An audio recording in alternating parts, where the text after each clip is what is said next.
Buenos días, chicos. El día de hoy vamos a ver el virreinato y la iglesia. En primer lugar, en 1535 se crea oficialmente el Virreinato de la Nueva España.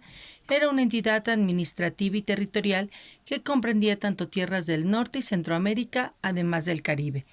Para encabezarlo se creó lo que era la figura del virrey, quien gobernaba en representación del rey de España y era la autoridad suprema en la Nueva España.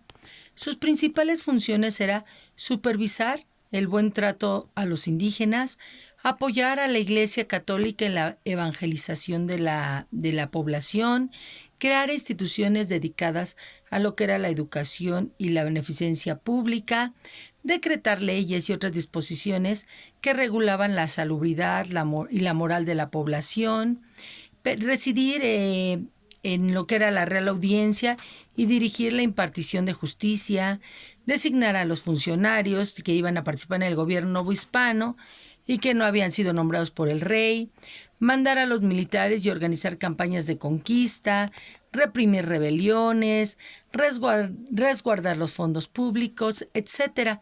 El virrey era nombrado por el rey de España y por el Consejo de Indias, que era una institución encargada de todos los asuntos referentes a las posesiones españolas de América.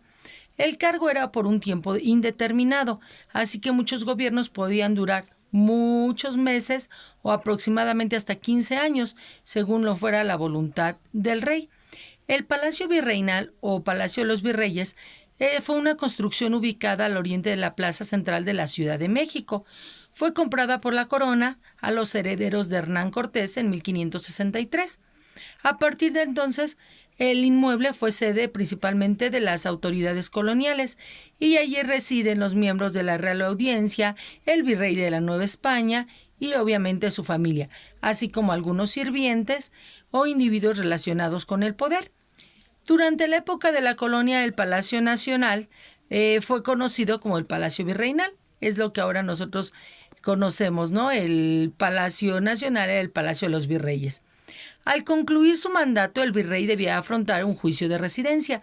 ¿Qué era esto? Un procedimiento legal emprendido por la corona española para revisar su gestión y desempeño como funcionario real. Cuando no había virrey o había una transición de gobierno, el cargo lo ocupaban provisionalmente las audiencias o algunos gobernadores o arzobispos. Durante 286 años el virreinato tuvo 63 virreyes y de ahí la gran mayoría nació en España y todos pertenecían a familias de recursos importantes. El primer virrey que tenemos fue Antonio de Mendoza. Él gobernó de 1535 a 1550 y fomentó expediciones de conquista hacia el norte. Era muy importante porque, fue de los primeros en tomar ese cargo. Luego tenemos a Luis de Velasco, que fue el segundo virrey de 1550 al 64, el cual le eximió a los indígenas del trabajo en las minas y del pago, obviamente, de tributos, e inauguró la Universidad Real y Pontificia. Tenemos a Luis Velasco, hijo del virrey del mismo nombre. Él gobernó en España en 2 ocasiones, 1590 y luego hasta 1607, y con él se apaciguaron muchos conflictos que se tenían con la iglesia y ordenó la construcción de la Alameda de la Ciudad de México. Aunado a esto, también se encargaban los virreyes de todo lo que era los gobiernos de las provincias. Y existían además otros funcionarios como corregidores, como los alcaldes, etcétera. Pero su relación con la iglesia, nosotros tenemos que prácticamente contábamos con un clero regular. El clero regular estaba integrado por habitantes de conventos y vivían principalmente para los preceptos de la religión. Eran gente pobre y que se encargaban de evangelizar. Eran principalmente los que andaban de casa en casa y eran las órdenes religiosas jesuitas, los agustinos, los dominicos, los franciscanos. Luego tenemos el secular. Ellos eran los sacerdotes, los obispos, los arzobispos, y ellos se dedicaban a tener más relación o más vínculo con lo que eran las clases altas. Tenemos también la Santa Inquisición, la cual llegó a nuestro país en 1571. Ellos perseguían principalmente lo que era la herejía, perseguía la blasfemia, la bigamia, todo lo relacionado que atentara contra la religión. Las misiones de evangelización sobre indígenas y el control religioso que se tenía, le dieron a la iglesia un gran poder. Y bueno, este se incrementó con los años y se convirtió en una institución con una numerosa cantidad de criollos que formaban parte de este clero. El papel de la sociedad novohispana fue restringido mucho en los primeros años. ¿Por qué? Principalmente porque ellos no tenían los recursos necesarios que la iglesia pedía. ¿Qué actividades realizaba la iglesia? Pues obtenía pago, las parroquias obtenían pago por particulares por celebrar servicios religiosos, llámese bautismo, matrimonio, confirmaciones. Los recursos financieros entregados por familias a conventos para que sus hijos o hijas pudieran entrar. Se pagaba para entrar al convento. El diezmo, acuérdense que se pagaba el 10% de lo que uno ganaba en un año, se le otorgaba a la iglesia. La capellanía, que eran recursos entregados por particulares para celebrar misas a la iglesia, y entonces el donante se lo entregaba a la iglesia.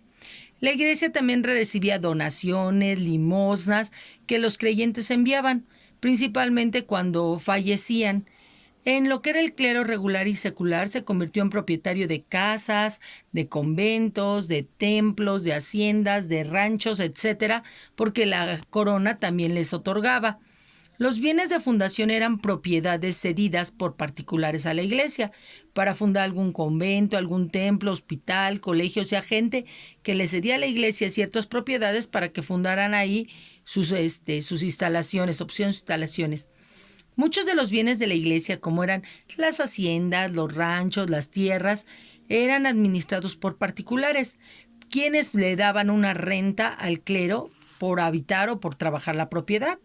Las obras pías eran bienes o dineros que se le cedía a la iglesia con la finalidad de remodelar o construir desde cero un templo, un convento o una capilla.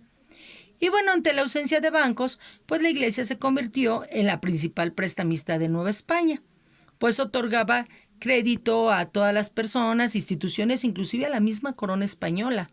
Le daba créditos y al recuperar los préstamos, pues obtenía muy fuertes cantidades de dinero.